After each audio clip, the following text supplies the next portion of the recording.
Le Grand Trianon du château de Versailles, redevenu, comme il y a 2 siècles, temple de la mode. En premier plan, un caraco en taffetas de soie des années 1780.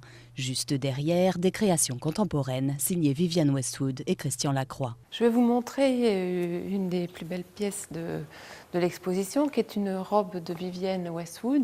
Vraiment une robe du XVIIIe siècle, une robe à la française, avec les éléments de décor qui sont en quelque sorte surdimensionnés, donc d'énormes nœuds multicolores, des manches en pagode qui sont un petit peu plus volumineuses, avec un montage très apparent. La mode du XVIIIe siècle, cela fait 200 ans que les créateurs s'en inspirent.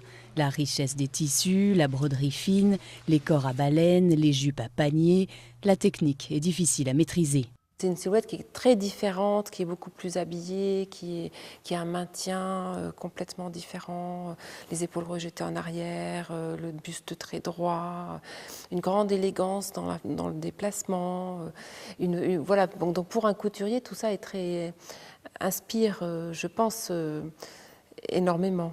Certains, comme Vivienne Westwood, interprètent le XVIIIe de façon presque littérale. D'autres, en revanche, s'offrent quelques libertés, comme Yohji Yamamoto ou encore Jean-Paul Gaultier, avec cette redingote très personnelle. Et pour les habitués du prêt-à-porter, ce voyage dans le temps et dans la haute couture laisse rêveur. Les robes sont magnifiques avec plein de styles différents. C'est très différent de la mode qu'on porte aujourd'hui, qui sont très slim. Là, c'était vraiment quelque chose. Plus c'était grand, plus c'était impressionnant. Je ne me vois pas l'enfiler tous les matins, mais j'adorerais l'essayer.